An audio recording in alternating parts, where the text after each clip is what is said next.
There are no more breaks, by the way. This is it. We're in the home stretch. We are going to go right to our next panel discussion, our third and final panel discussion of the day. The topic is small/general business challenges. And your moderator is Tom Mazerski. Tom Mazerski is the director of Miller Resources for Entrepreneurs, a service of the Carroll Community College. Tom began his 20-year career with the Bell system, i.e. AT&T, and then Verizon. After Verizon, he started his own telecom business, Close Call America, and then consulted for a number of cable and international service companies before he became the CEO at a telecom business in Australia for 2 years. So I must say, good day, mate. Mate, that's right. Yeah, there you go. I've walked into that one. To Tom Mazerski. Tom, come on over. We're going to just move out of your way here. Thank you. I will say, no worries, mate.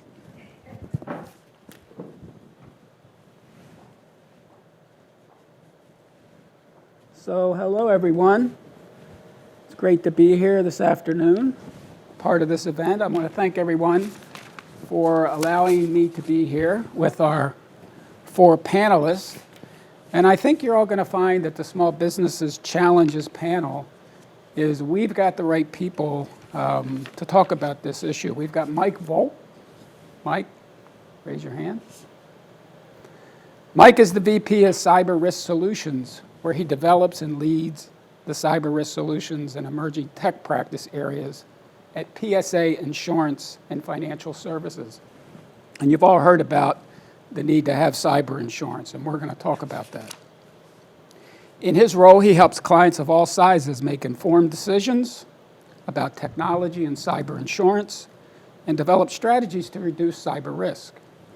Prior to joining PSA, Mike held several roles in cybersecurity education, training, and workforce development, where he helped individual job seekers, industry experts, as well as government organizations and contractors navigate the cybersecurity training and workforce development landscape. Mike currently serves on the board of directors for the Cybersecurity Association of Maryland, abbreviation CAMI. So welcome, Mike. Thank you. David Schaefer. David's here. Hi, David. David has 35 years of experience with technology solutions for small to mid-sized businesses. He's the founder of Tier 1 Technology Partners, a technology services provider and consulting firm located right here in Maryland. Tier 1 Technology Partners security team works with businesses to prepare for, prevent, and mitigate data security threats. Mr. Schaefer was one of the founding members of the Carroll Innovation and Technology Council. David was recognized by Smart CEO magazine of one of Baltimore's smart CIOs multiple times, and he resides in Finksburg with his family. Welcome, David. Thank you. We have Tim Smoot. Hi, Tim. Tim is Senior Vice President, Chief Financial Officer, and co-founder of Meridian Management Group. He manages several funds that provide debt, equity, and surety bond financing to small, minority, and women-owned businesses. 2 of these funds have been recognized by the Wall Street Journal and Johns Hopkins University as one of the premier funds that provide innovative and substantive assistance to these businesses. Tim has a broad and versatile background in financing and economic development, and he is an entrepreneur. He has nearly 40 years of experience in business, finance, and accounting, with a majority concentrated in small and minority businesses. Tim's expertise is in underwriting, creative deal structuring, and monitoring the performance of a firm's portfolio and its expansion. He also participates with numerous other organizations in providing technical assistance and entrepreneurial training to small, minority, and women-owned businesses. He received his bachelor's degree from Morgan State University in 1980 and is licensed as a certified public accountant since 1985, and he is a board member of the Baltimore City MBE Certifications Appeal Board. Welcome, Tim. Thank you for being here. Zach Tomlin. Hi, Zach.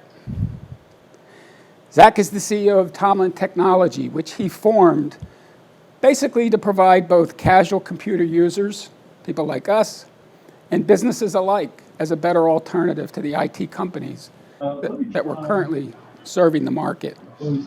It was in May of 2010, at age 26. You're dating yourself, Zach.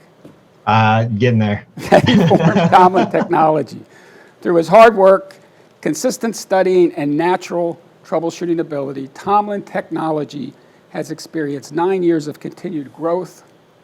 The company has also received a variety of accolades for their business practices and community involvement. So welcome, Zach, and thank you all for being part of this. It is a much well-rounded team, and we do appreciate you all being here. I wanted to make some opening points about small business. And as director of Miller, I'm dealing with people that are thinking or trying to start a business, and I'm dealing with small businesses that may have issues. In a small business, if you talk to them, they need to have fire insurance, flood insurance, they need to pay into the unemployment fund with the state of Maryland, they need to pay workman's comp, and they need to protect their facilities and their equipment. But when you mention two words, or sometimes you see it as one word, sure you guys can correct me, cybersecurity, it scares the you-know-what out of them. They don't know it, they don't understand it. And we know one thing about small businesses, they want to save money or make money. So if you come with a proposal that saves them money, they want to hear about it. If you come with a proposal that's going to help them get more customers or generate more revenue, they want to hear about it. But when you come to them with cybersecurity, first of all, they don't understand it. So you have to convince them that's an issue they need to deal with, and you got to educate them. And the basic premise is, if it ain't happening to me, it ain't happening. So most small businesses ignore it, unfortunately. And it's one thing that I preach to them, you don't want to learn by doing, because when it happens, everything is going to break loose. It's essentially an opportunity cost. We have to take them down the road of, this is something that'll cost you more in the long run if you don't spend that money today.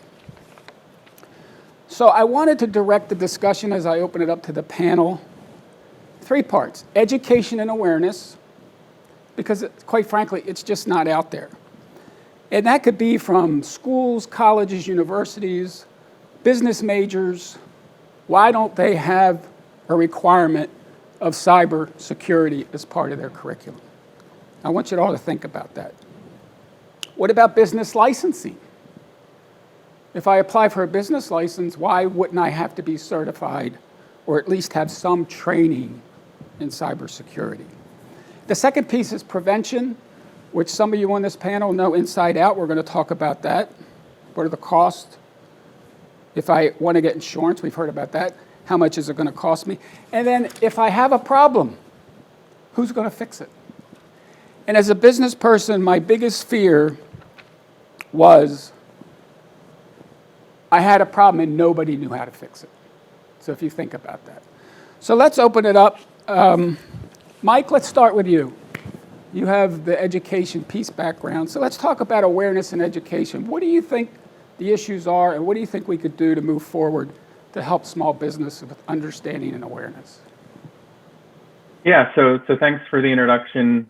Thanks for hosting. And I think this is a great place to start. And I think awareness is a really important aspect of this problem. And it's something that we focus on pretty heavily at PSA. And I would say, though, that over the past few years, I've noticed that the kind of that awareness curve is starting to change from, where we were a few years ago, where, like you said, most businesses, if they're small, say, yeah, this isn't something that's going to happen to me. They have to experience it before they take it seriously, to a point where now many of those small businesses recognize that cyber risk is real because they've had maybe somebody in their network or a colleague or themselves experience a cyber incident. Now we're at a point where they don't know what to do, whether they don't have the in-house expertise, like you said, because it's not built into those, typical business training programs or degrees, or they don't have in-house expertise, or more likely they don't have the funds, at least they don't think they have the funds to effectively manage it. So I think a big part of really any discussion for most of us on this panel is going to be not only the solutions that we're able to provide, but an overall assistance helping businesses figure out, okay, so how do we manage cyber risk? And I think Angie's presentation before this was a nice way to tee up this conversation, because one of the things that she mentioned was the NIST cybersecurity framework with the 5 different components. I think that's the best place for a small business to start, because it helps them understand the different components that are necessary to any cyber security or risk management program. And the other piece that's really important here as we're starting to think about awareness is not necessarily looking for the most expensive or fanciest or most cutting edge technology to stop this problem. It's what's the right fit. So it's not necessarily best of breed, but it's best of need. So when we're talking about the NIST cybersecurity framework, as Angie mentioned, you start with the identify piece. So what are businesses trying to defend? And that comes really down for most small businesses. What data do they have? And then what technology do they use to run the business?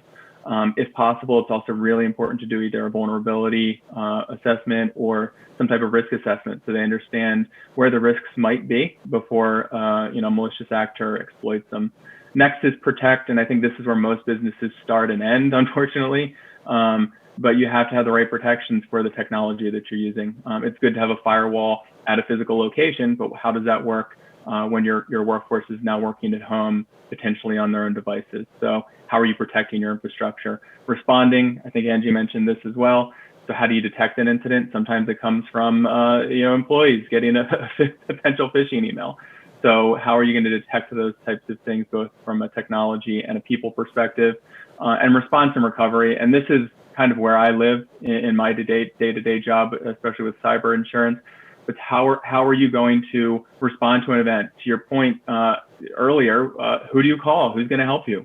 And I think that's where cyber insurance really helps and fits in. And we'll probably get into that a little more deep in detail when we get into it. But right now, that's one of the best places to get assistance when something's going wrong.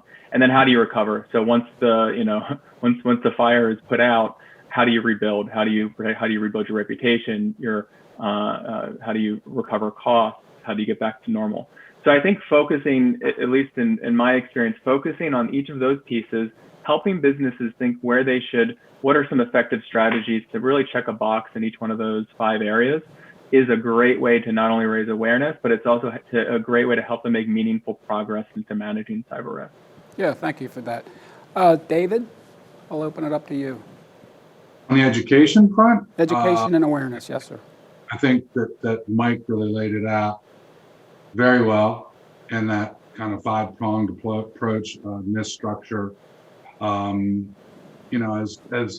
far as education for small businesses, all those are pieces. End user awareness is very critical. I'm sure we'll discuss that at some level. But everything I've seen about cyber education and small business, or any business for that matter, you absolutely have to include a definitive rhythm. And that's really important, because you can do all the emphasis on cyber inside that small business with the team, the employees and staff. You can do all you want and have a whole day of cyber education and training and risk management and what have you. And if you don't speak about it again for another 3 or 4 or 5 or 6 months, you've lost it. At least you've lost the impact on your workforce. So when we talk to clients, we are very explicit about that rhythm of communication about cyber, because that's part of the defense. And by rhythm, I mean, are you talking about cases at staff meetings? Are you talking about incidents you've uncovered or emails attempts that have come through the organization? Do you have things posted in common areas that talk about privacy of data and the importance of customer data? It's, the rhythm piece is another approach that can have many prongs, but I think it's critical. Good, thank you. Tim, you're dealing with businesses all the time. Do you think business plans need to be changed to focus more on this issue? Oh, absolutely. From where I sit, and I'm a lender, I'm not a technology expert like my other colleagues on the call, but from our vantage point, and the audience may want to know, what's our interest, in cybersecurity? Well, our interest is, we want you to stay in business. My company is a lender. We provide loans, equity investments, surety bond funding to small businesses throughout Maryland. So it's really critical, for them to have the necessary technology in place. Their issue, of course, is resources. So is from our vantage point, in terms of the business plan, when they propose to borrow money, short-term or long-term, we encourage them to include a technology component to that because it's really critical. I think late last year, CNBC reported on a survey that said that 43% of the cyber attacks were directed at small businesses, but only 14% of those businesses had the technology in place, to defend themselves, and that the average loss was somewhere in the neighborhood of $200,000. So you can imagine for a small business, it's critical and it's a do or die situation. One hack can actually put him out of business. So, we absolutely encourage that if you don't have the resources and you're looking at borrowing money, don't leave out, the technology and cybersecurity component to it. For example, I'm working on a transaction right now where a young lady has about 85% of her business is done online. She's a retailer. She's looking to expand her wholesale business to large retailers. But for right now, the substantial share of her revenue is generated online, with not having the technology in place, with our network and with our website, it could take a cyber attack, could take down our business, in a minute. And if those companies who are small businesses are borrowing money and putting up their business assets and their personal assets, you can imagine, this could be devastating to the business and to their families personally and their employees. Thank you. And Zach, you're out there fixing things. So from a communication awareness, proactive versus reactive, do you leave clients with recommendations on where they need to go to learn more about these sorts of things? Yeah, so as everyone has pretty much mentioned, one of the biggest vulnerabilities that you can experience is the end user, is not having that communication or that awareness that they need. So what we do is, phishing emails are still one of the biggest culprits of hacks. We just had a client that was looking at like a $30,000 wire transfer that was fraudulent, basically. They paid the wrong person because someone jumped in the middle of an email thread. So awareness is super important. We offer programs that when they do testing periodically, like I believe Dave said, repetition and making sure that it's constantly at the forefront of your mind and staying vigilant is so important to security posture. So we send out emails. The emails will include certain things, and some people will pass and they will ignore the email. Some people will click on the link and that'll take them to, hey, this was a test, you failed, and here's some training to go along with that. One of the things that I've realized is that people are still under the mentality of it hasn't happened to me, which I find that kind of odd in this day and age. I'm not sure of anyone who hasn't been hacked at some point in time. There's no such thing as total security, as we all know, but they still believe that it can't happen to them. The hackers are going after the big fish, not after me. That's just simply not true anymore. They're going after the lowest hanging fruit. What's the easiest way that we can get in? And a lot of times, unfortunately, that is small business. They don't have the firewalls and the mitigation tactics in place. And I understand it's a financial burden. And I much rather go back to the days where I was more specialized in building efficiency and aligning business processes with the technology than today when I'm spending most of my time mitigating attacks, remediating attacks, and trying to make sure that these companies are viable. Good, thank you. Anybody else of the panelists, any other comments on education, awareness? Just wanted to back up on Zach's comment about being proactive. Yeah, that's one of the things that we'll encourage. Matter of fact, as a part of a component of one of our programs, the Merlin Casino Business Investment Funds that we manage, we will provide a low interest loan of 2% to consult with a technology expert on how to protect your data and your information in your business and to put the necessary technology mechanisms in place. That's a good point. Yeah, I think if business plans, and that's why I brought up the education piece with the colleges, universities, and even in the high schools, I do business plans all the time, and there is no section for cybersecurity. Now, it could be buried down in operations somewhere, but if you go through a business major at a college or university, I've never seen that included in the business plan. It's the typical stuff: marketing, sales, right? HR, legal, vendors, those sorts of things. So I think as this issue becomes more focused, and we saw from the other panelists, it's going to have to take place from all sides. It can't just be, do it if you want to. It's almost like if I apply for a business license, there may have to be a certification that I get before I'm issued that license. I don't know if it'll go to that extreme, but certainly there's going to have to be a quantum change in how we prepare these business plans for entrepreneurs as well as small businesses. So let's go to prevention. So one of the questions with prevention is, of course, costs. So if I'm a small business and you knock on my door and you say, hey, I got an idea for you. I want to look at your technology. I want to look at what you're doing, and I want to make some recommendations. What would that look like? What would that look like, as well as the insurance piece? And not just what it would look like is, what is it going to cost me? That's going to be the million-dollar question from a business. What is it going to cost me to do this? Say I'm a 10-person shop and I'm storing customer information. So let's start, Mike, let's start with you. What does that look like? Yeah, so from an insurance perspective, so we're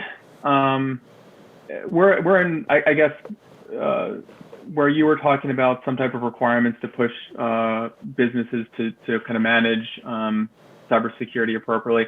Cyber insurance is, I guess, slowly becoming one of the drivers for some of the protections that we're probably going to talk about in this section, where cyber insurance is not going to provide those protections. And the other thing that I really want to caution everybody on is that cyber insurance is in no way a replacement for the appropriate protections and controls.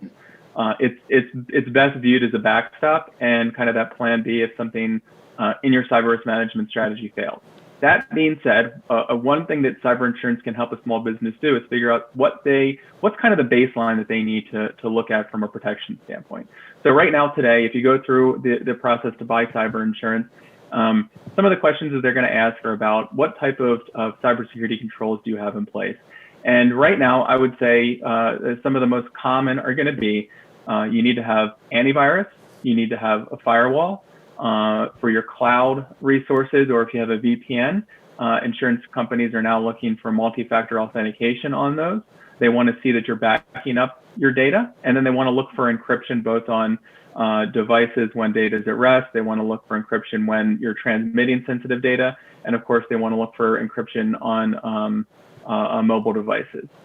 The other things that they're looking for now, and I think to Zach's point, I'm seeing a lot of the same type of, I guess, social engineering cybercrime attacks where money is being transferred to a fraudulent account. They're also starting to ask for some cybercrime controls that aren't technology. It's really a process. So I think from an insurance perspective, it's really good to help a business wrap their arms around what is required. Now, the other piece here is that if you don't have some of those key controls in place, you might have a hard time finding a good cyber insurance policy if you can get a quote at all. And if you do, it's probably going to be more expensive than it would be otherwise.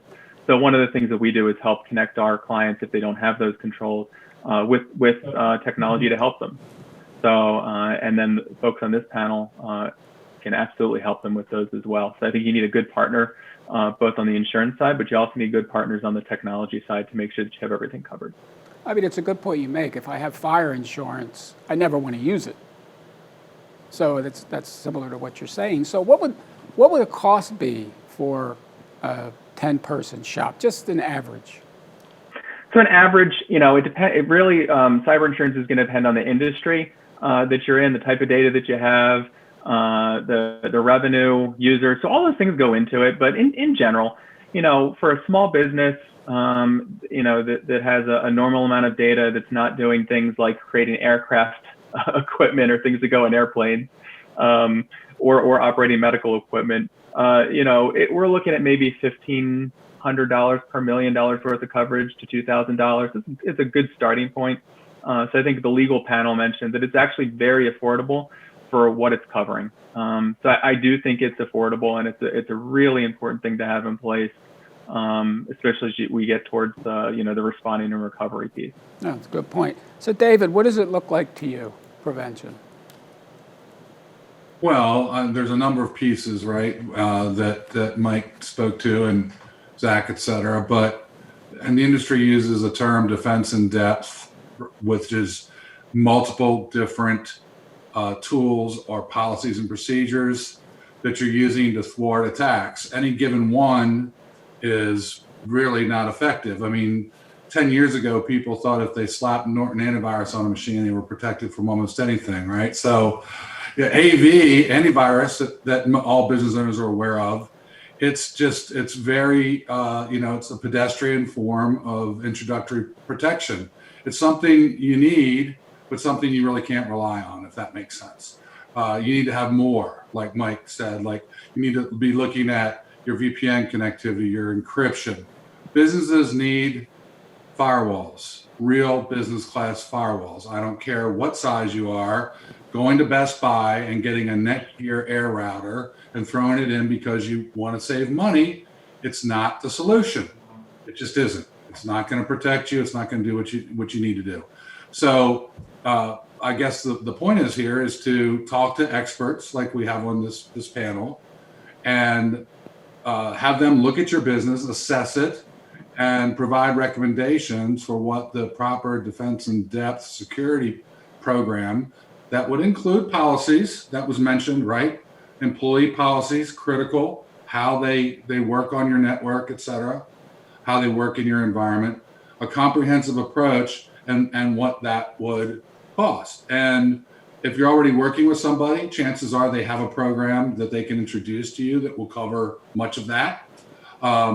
If they're not, then maybe there's a company that does specialize in. There's people in our industry called MSSPs, which specialize in security as opposed to just MSPs. I know, Zach's company does that kind of work, as does ours. We have a security team for just this purpose. So it's going to involve some additional expense, but as we've heard from people on the esteemed panel, I do believe it's worth it. And not only worth it, it's incredibly necessary. Yeah, thank you. So Tim, I was interested in what you said before about you would provide funding at 2% for businesses to get a review. But how do you know if it's the right review? In other words, you're funding companies, or a company comes to you and says, hey, I want to borrow money to get this review. Do you depend on those companies? Do you have a list? Do you qualify? Or how do you know as a professional that what they're doing is going to meet your needs? Yeah, we'll simply do some due diligence ourselves on the company that they're using, their experiences, who their customers are. For example, one of the companies that provide services to our small business, does a lot of work with the CIA and some of the other defense agencies.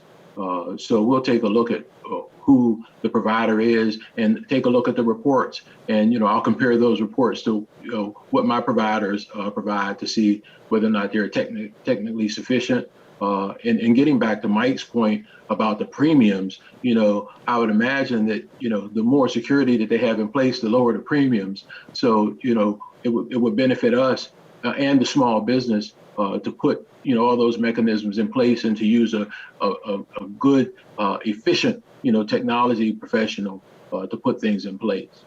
So if you have existing funds out there to businesses, do you every quarter, every 6 months, every year take a look at their compliance with your needs to make sure they're covered for cyber?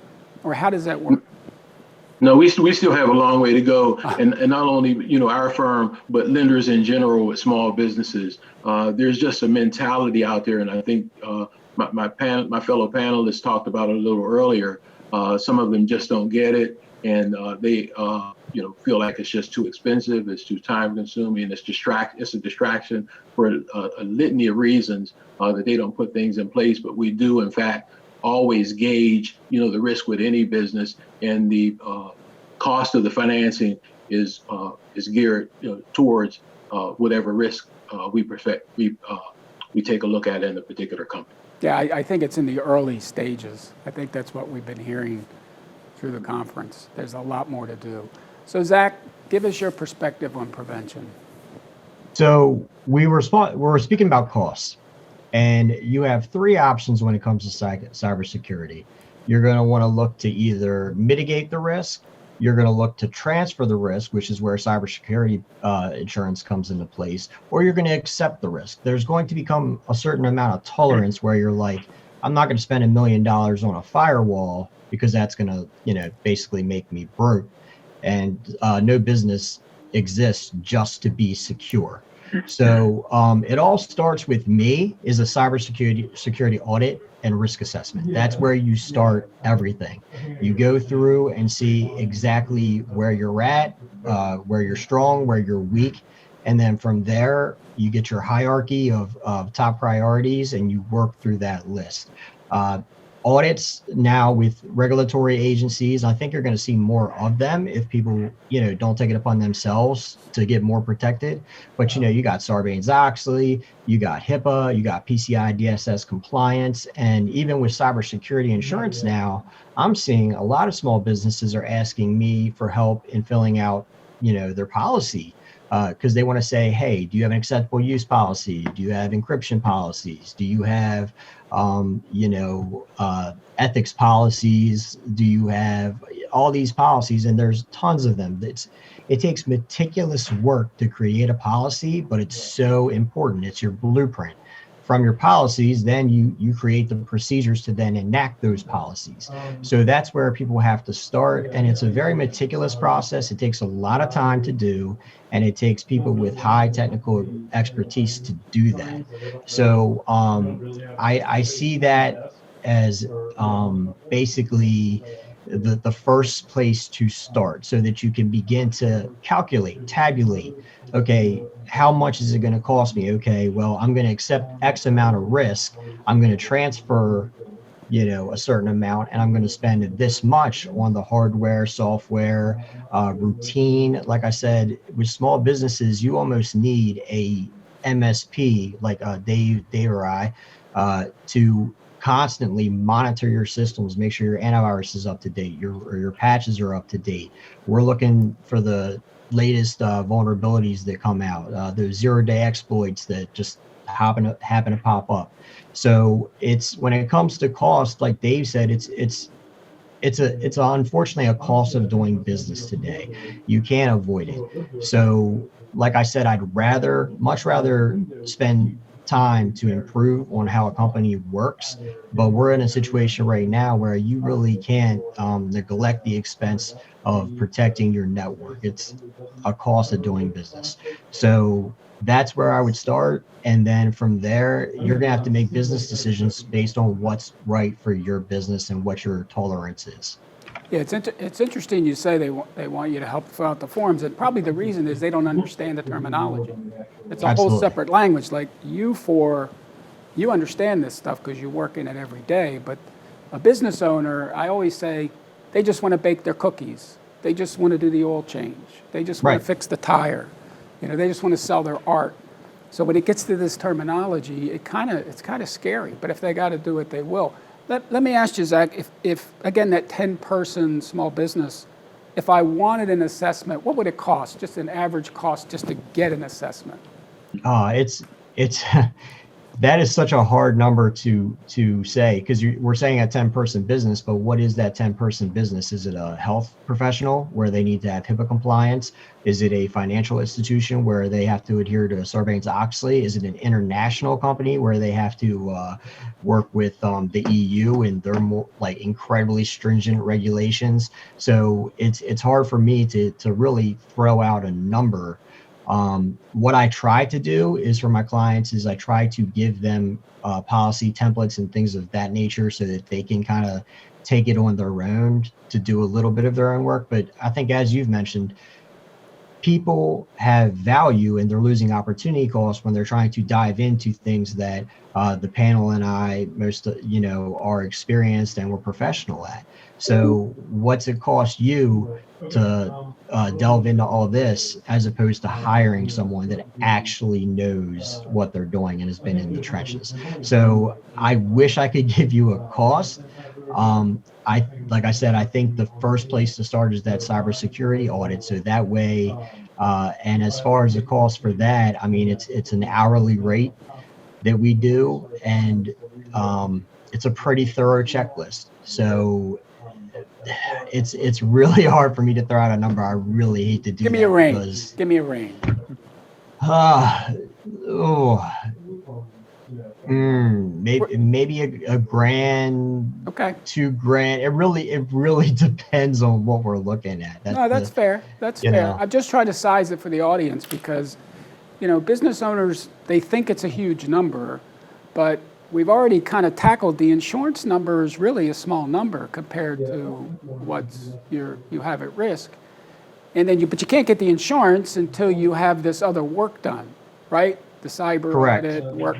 So we're talking a few $1,000s. That's certainly within the realm of a small business. That certainly fits in to a business plan. I think it's also safe to say that a small business, a 10 or person less micro business, if you will, or a small business, if they're doing nothing, they can greatly improve their odds for not a lot of money. I mean, when you're doing nothing, to put a couple, we're talking once again, the defense in depth concept, to put a couple of things in place, like that business class firewall, which isn't thousands of dollars. And like looking at, if you're using Office 365, looking at your security score that's provided from Microsoft for Office 365, and enabling MFA, Mike said, and I don't know what that is, but two-factor authentication so that it's not just based on passwords, that you're authenticating somewhere else. These are not expensive things to implement, and from somebody doing nothing, it's going to improve their risk profile. Yeah, great points. So let's get to the. Go ahead. Sorry. Go ahead, Tim. We are a small business. I have a 12-member shop, and the audit actually really begins to make things relevant, to you. And they'll give you a laundry list of things that you probably should do. But, the good thing about it is that you can take the material items and do those first and just gradually, put things in place. And as Dave was saying earlier, you can put secure email, in place, door authentication, and those things that, that you use all of the time. So, that audit really is worth, every dollar. Agreed. And I think what we're learning, at least in this panel, is the opportunity cost versus the cost of prevention. There's no match. It's too great. However, because of the education, because of a business owner not understanding the language, the vocabulary, it just sounds complicated, right? It sounds like a lot of money. So we've got to get this out to these small businesses. Let's talk about fixing a problem that happens. Now, I'll give you a quick, my first company, I was growing, and fortunately this happened to me early. I had about 5,000 customers, and I lost my whole customer database. I lost all visibility, and I was a recurring billing company, so I lost what services they bought from me. I lost all the billing, lost everything. I was hacked. And prior to that point, I didn't want to spend a penny on this stuff because I didn't understand it. But once it happened to me, I was all in. I had redundant everything. I had redundant facilities. I had databases in 5, 6 different places. I used to take my billing records home with me. But it happened to be small, and you can see if that happens to you when you're big, you could lose your company. There's no doubt about it. So let's talk about if an event happens, what do we do about it? And again, Mike, not picking on you, but let's start with you again. Sure, no problem. And I liked early on, Tom, your analogy to fire insurance. So when that coverage actually started, we didn't have fire departments like we know today. So if you didn't buy fire insurance, you didn't have the medallion on your business, and you had a fire, the fire department would skip over your building and put out the fire for the buildings that did have that. So that's unfortunately with cyber insurance, it's kind of where we are right now. And there is no, I think, like we talked about in the session prior to this one, there's no equivalent fire department that's available to the general public now, general public. So what we've got with cyber insurance is essentially the fire department, of the days of fire insurance, when if you didn't buy it, you didn't get it. So what cyber insurance does, I believe the biggest benefit, I'm not going to get into all the details of what a policy covers. It covers quite a lot, but one of the biggest benefits is that it gives you that place to turn for help. So me as the broker, typically when our clients have a data breach or a cybersecurity incident, oftentimes they'll give me a call pretty early on in the process to tell me what's going on. And the next part, depending on the scope and scale, if it's something that needs to be escalated, then my job is to connect the client with the resources through insurance. And almost always it's going to be a data privacy or cybersecurity attorney. And I think that the reasons why were discussed early on, but just briefly, the reason that's done is because a data privacy or cybersecurity attorney is experienced with dealing with breaches and cyber incidents, and that's what they do really for the majority of their day. So they're going to be able to help you figure out what's going on, what the legal implications are, and the next steps. The other thing that they're going to do, and they'll be the ones that actually pull in cyber forensics to do an investigation to figure out what's happening, the scope of it, or an incident response, cybersecurity incident response professional is going to help contain and stop, eradicate, if there's malware or somebody actually on a network. And the reason the legal piece is so important is because through all of that, attorney-client privilege is protected. So I would say who helps is going to be, like I said, if you have insurance, you have to bring your broker in, get them involved early in the process to make sure that those costs are covered. If you start doing things on your own and they're not approved by the carrier, you could run into issues where some costs aren't reimbursable.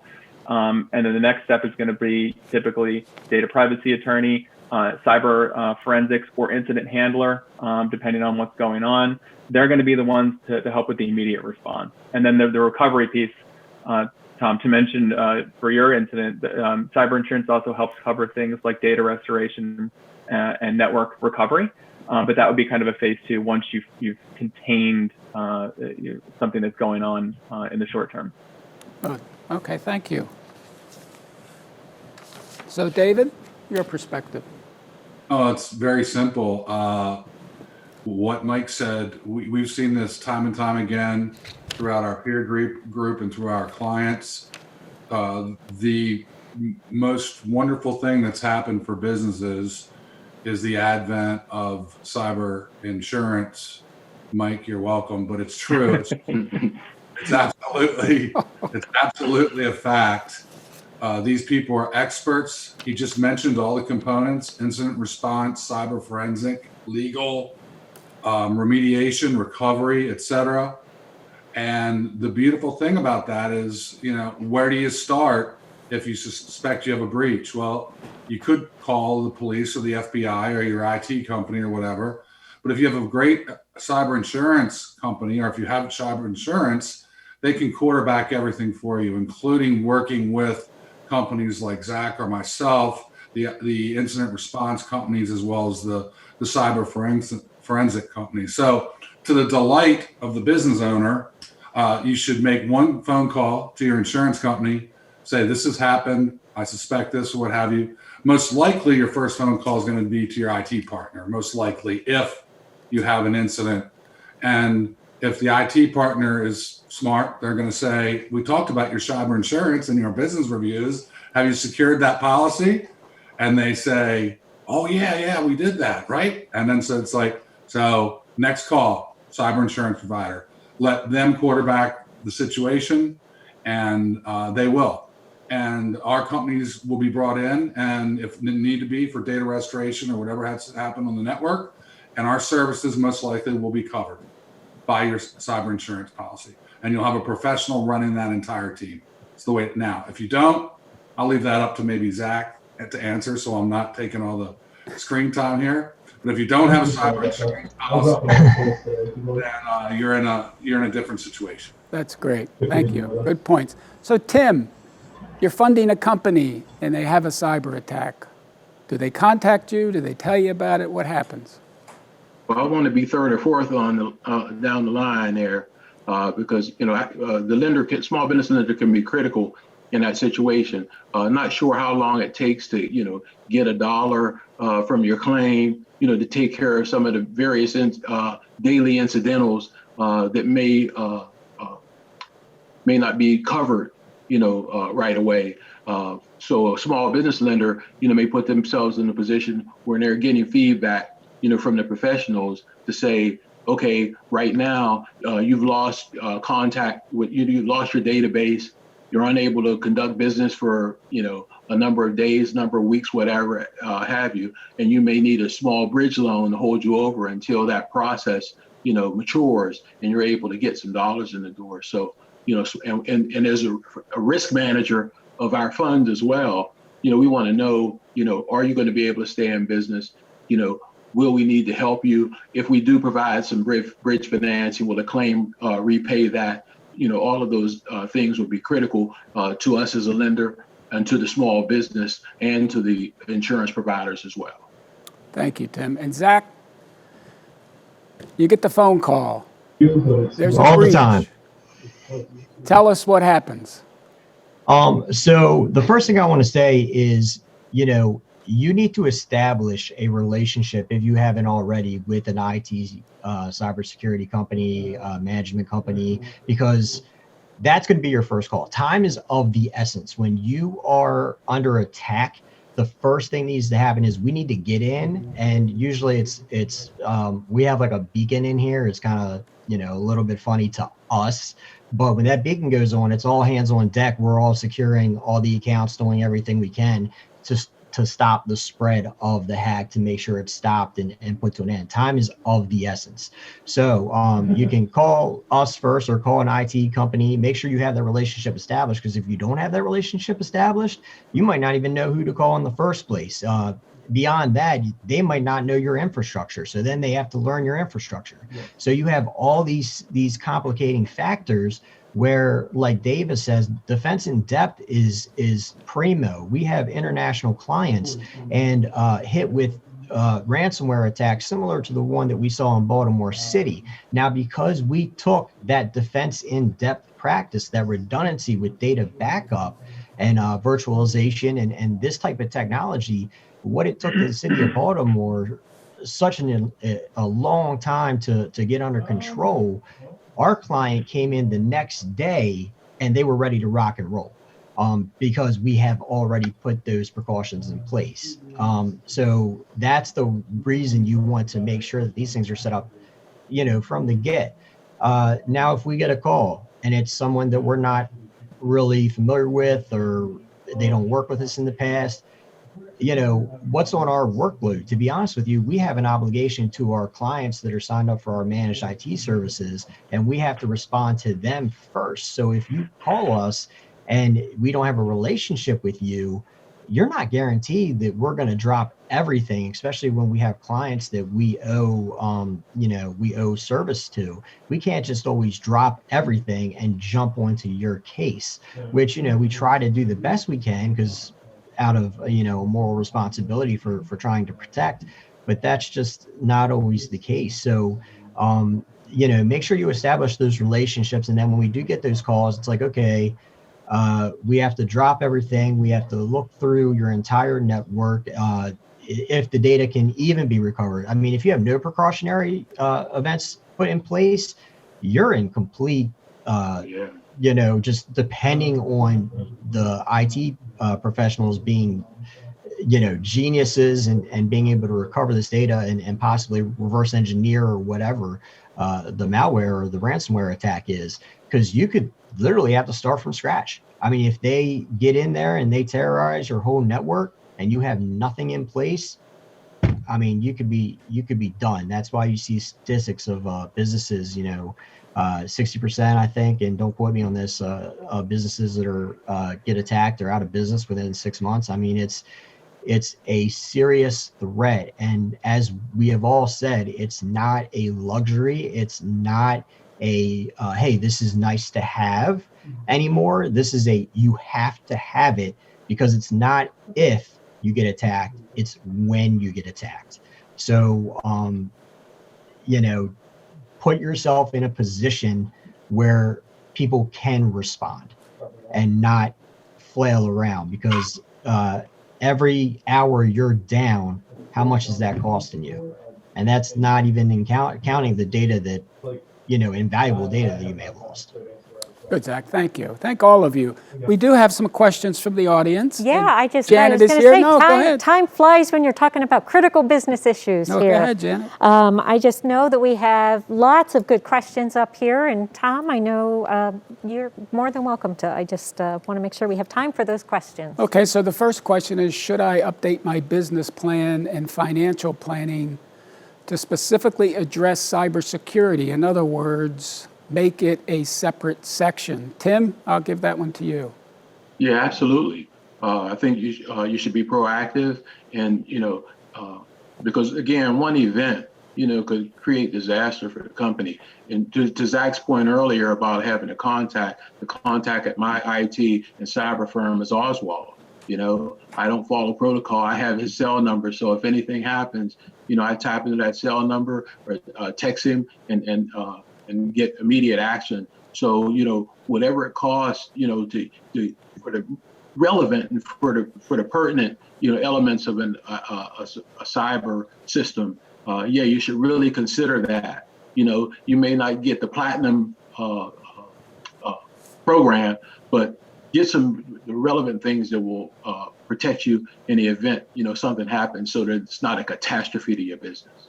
I think the good news about this is for new businesses, new startups, if you make it a requirement, we can get way ahead for the future.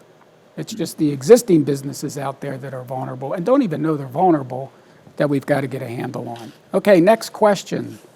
What are your recommendations regarding a limitation of liability clause in client agreements for cybersecurity to reduce exposure? That's more of a legal question, but I'll throw it out to any of you. Anybody? Yeah, I can jump in here just to give you my perspective. Again, I'm not an attorney, but we see this kind of thing all the time with our technology. It's technology clients or businesses that are offering services. And before I answer that, I also wanted to mention one quick resource I should have mentioned during the last section. So the Cyber Association of Maryland also has a cyber SWAT team initiative that's offering free advice for businesses that are running into issues. So check that out. So I had to throw that in there because I forgot to mention it. But for the contract question, so for typically, for technology companies, the insurance providers, if you're buying technology errors and emissions and cyber insurance, they're going to look for limitation of liability language in your contract. So what you want to put in there from an insurance perspective is going to be limitation of liability for consequential damages, so things that arise that are unrelated to your services. Could be business interruption, could be harm, other types of harm, and you also want to limit. And again, this is what carriers are looking for: limit damages to a dollar value. Typically, what we see is it's the fees paid for the contract. So it should just add some layer of protection if there is a lawsuit. Now, the contracts aren't going to be perfect protections. You could be sued regardless of that contract, but it's good contractual controls to have in place. The other things to pay attention to are the way, if you're offering warranties or guarantees, be very careful how you're phrasing that, especially if you're providing any type of cybersecurity type services. There have been lawsuits recently that have triggered large claims for businesses suing their cybersecurity company or an assessment provider for things that were way outside the scope of what they were providing. So you want to make sure that you're including something in there for warranties. Those are a couple. Hopefully that helps give some guidance as to what we would typically see from an insurance perspective. Can I just add that you need to look at liability from anything that touches your network or your environment. So not just your IT provider or insurance company or those other you're doing business with, but maybe imaging companies and how their equipment touches your environment. Also, any kind of software companies that you use. You may have industry-specific boutique type software, what their liability are concerns as opposed to cyber and breach exposure. And it's very complicated. If you do have a breach and it's significant and there's significant dollars involved, and it came through a third-party provider software, what have you, attorneys are going to, there's going to be lawsuits across the board trying to determine who's responsible. And you need to examine all those different pieces from a liability perspective. And that gets to the point, that's a great point, because that gets to, if you're organized, Zach's point and Mike's point and Tim, is that if you're organized and you have a relationship, it's easier to come up with that proof than if you're totally disorganized, then people can poke holes at your process. You have a bad process. I'd like to follow up with Great point. Dave's perspective on, I'm seeing a lot in my industry. We have a lot of subcontractors that work for larger companies. And as Dave said, it's really everything that touches your network. The big Target hack that happened a while ago, that came in through an HVAC company that tied into their system, and the HVAC company wasn't secure. So what I'm seeing in my business is a lot of subcontractors are being given cybersecurity audit forms to fill out because they touch into ISP networks or other things. So now these bigger companies are saying, hey, look, if you're going to work for us, we need to make sure that your network's secure if you're tying into our network. So that has been an extreme uptick that I've seen as far as filling out PCI DSS compliance. I mean, it's almost nonstop these days. It's a full-time job just filling these forms out. Great point. Another question, as a small business, I think we can answer this one pretty quick. I have no idea about cybersecurity and I have a limited budget. I have revenues of approximately $2 million per year. Is insurance available to me? How much would it cost me annually? And so, Mike, could you quickly? Sure. Yeah. So absolutely, it's available. You're going to have to do some of the essential things to protect your organization. Some of the things we already talked about. Ranges, like I said, between maybe $1,000 to $2,000 per year, depending on the policy. But be careful what's in the policy. So make sure that you review the coverage and the insuring agreements to make sure it protects what you want. Next question. I have a personal guarantee on my business loans and my business has losses due to a cyber attack. If my business has losses due to a cyber attack, will I be personally responsible to pay back these loans even though it is not my fault? Tim, that's yours. Absolutely. And it is your fault. If you don't put the necessary protections in place, then you're liable for it. It's your responsibility, as a business owner. And even if you have an employee who takes care of the IT infrastructure, you're still responsible for doing those things. That does not take you off the hook from repaying the loan. Okay. 3 more questions. Where can I go to learn more about cybersecurity? Are there online classes and certifications? Dave? Well, I think the host of this is a great place to start. It is. We have a fantastic, the community college resources here in Maryland are unbelievable for cybersecurity. There's, if you want to get something more in depth, there's certificates where you can get a series of courses that give you a core foundation. They can offer industry certification preparation courses, both online and in person. We've got some really other cool companies here in Maryland. Cybrary is one to name that has some free courses that you can go check out. So I think there's a lot of different resources to learn, which is a great thing, especially where we're located. Yeah, and I will add the Small Business Administration does offer a free cyber Q&A for businesses getting started. So you can go there, and that's 100% If you read free. about terms or read articles on small business security and you hear things like, you know, our industry is replete with acronyms, right? So you hear MDR, AV, SIM, whatever. Just Google it and see what managed detection and response means for your business, what those tools are, and that type of thing. We have the world's greatest library right there. I mean, you can start there to learn more about the acronyms and the terms, or just Google what are basic building blocks I can do to protect my small business from a data breach, and you'll probably get a list of great resources where to start educating yourself. Yeah, thank you for that. Tim, another one for you. Do lenders and banks require clients to maintain cybersecurity insurance? Do you require them to do it? No, it's not a requirement. At any level? A lender will assess the overall risk, and if that's a critical area, then they will require that particular type of insurance. Okay. And that goes for any other industry as well. You know, if there's some particular aspect of the business that lends itself to a significant risk, then the lender can require that as an abundance of caution to protect the repayment of the loan. Okay. Final question. How do you feel about cybersecurity professionals who run a test hack as a sales tool without an invitation from the business owner? Wow. No, that's unethical.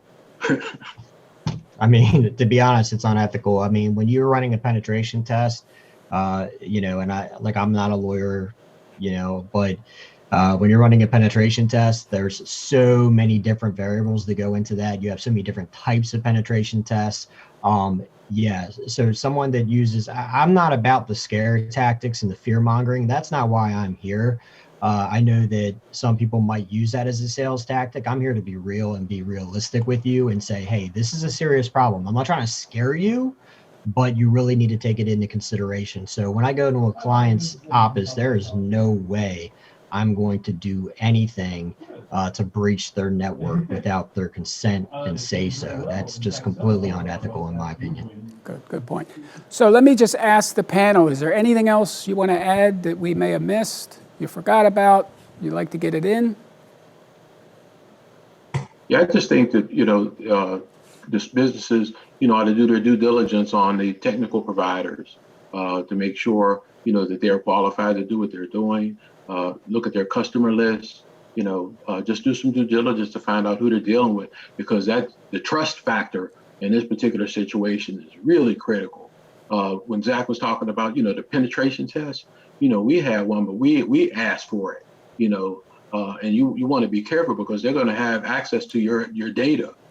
So I think that particular due diligence on their technical capabilities and their reputation, you know, in the industry is critical. With that? I'd like to Go ahead. that I think that it's really important for small business leaders to know, and that's what we're focusing on here, that the single greatest thing you can do to help yourself in this area is educate your employees and continue that education with a constant rhythm, like I talked about in the beginning. And that doesn't cost a lot, but the single biggest threat to your business and small business is your employee behavior. Absolutely. I think our panel would agree with that. Yes. And 100%. And educating with your employees is where you start. All right, with that, I think I'll sum up. Did you have anything? No, just wealth of information and just incredible amount of knowledge on this panel. And again, thank you, Tom. Tremendous job. Do you want to?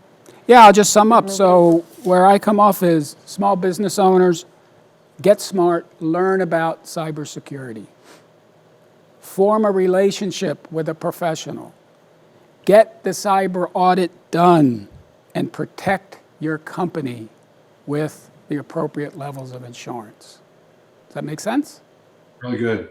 This was an awesome Perfect. panel. I just thank every one of you. Thank you so much. And I want to thank all you guys. Thank you, Tom. Thank you. Thanks, Tom. Appreciate everyone. Thanks a lot.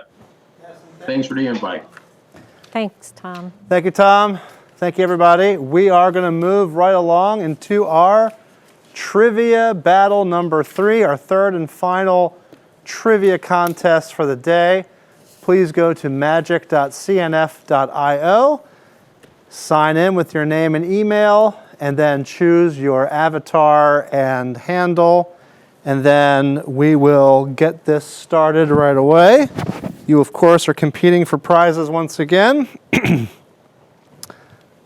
give everyone a second there to get started. If you go to magiccnf.io, you want to click on the trivia battle number 3, and you will see a QR code in case you want to just jump straight to the screen. Yes, thank you. You could also just point your camera to that and get there as well. Okay. So the topic is Maryland trivia. We, of course, are based here in Maryland. We are, most of us, from Carroll County. And then, of course, today we are here in Howard County at this facility at Hatch Exhibits. All right, we are going to go ahead and open the first question.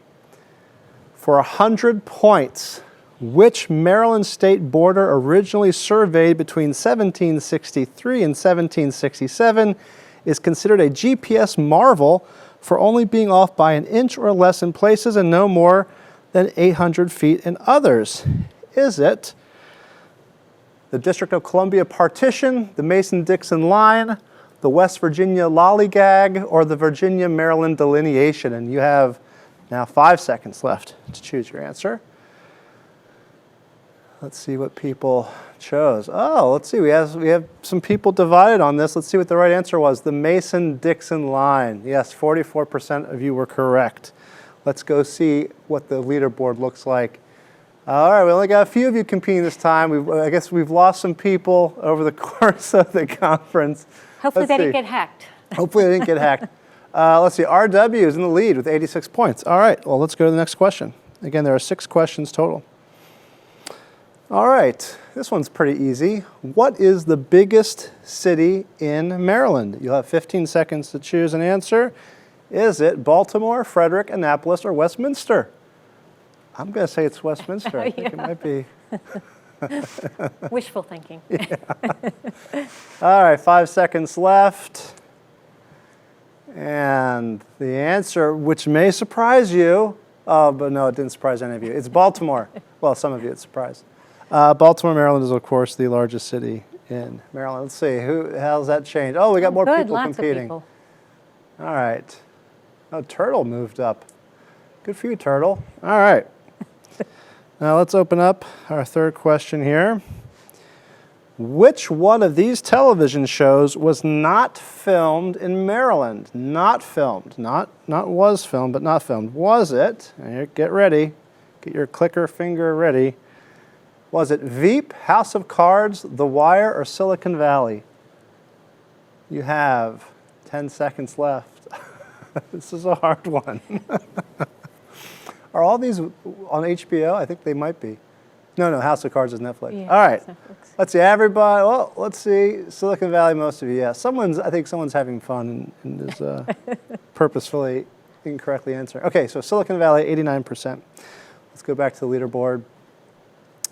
All right. No, we got some changes. Turtle moved up. New to Maryland moved up. Oh, new to Maryland. You're doing pretty well for not having, for Maryland trivia, so kudos to you. All right, let's see. We got 3 more questions. The next question is, Mid-Atlantic Farm Credit, one of the largest agricultural lenders on the East Coast, is based in which Maryland city? Is it Westminster, Cumberland, Easton, or Frederick? Let's see. Give another 9 seconds here.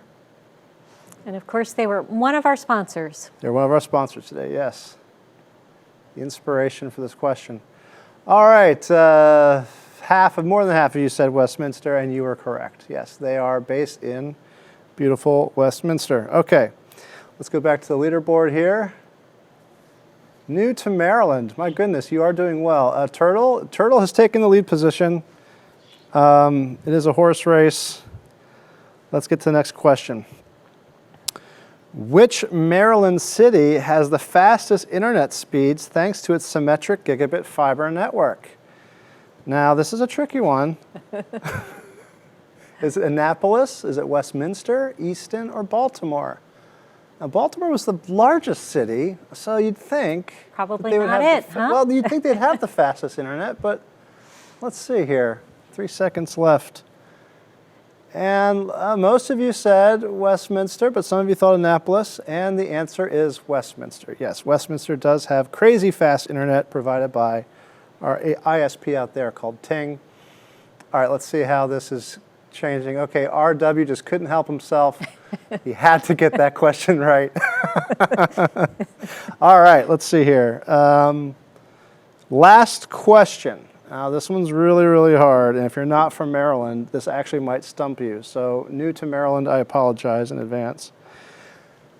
What is Maryland's official state sport? Is it jousting, duck pin bowling, baseball, or bocce ball? Depends if you're in Little Italy. I guess that's right.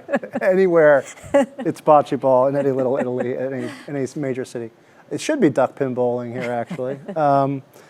And the answer is jousting. I'm sure those of you who aren't from Maryland are flabbergasted to learn that, and it's true.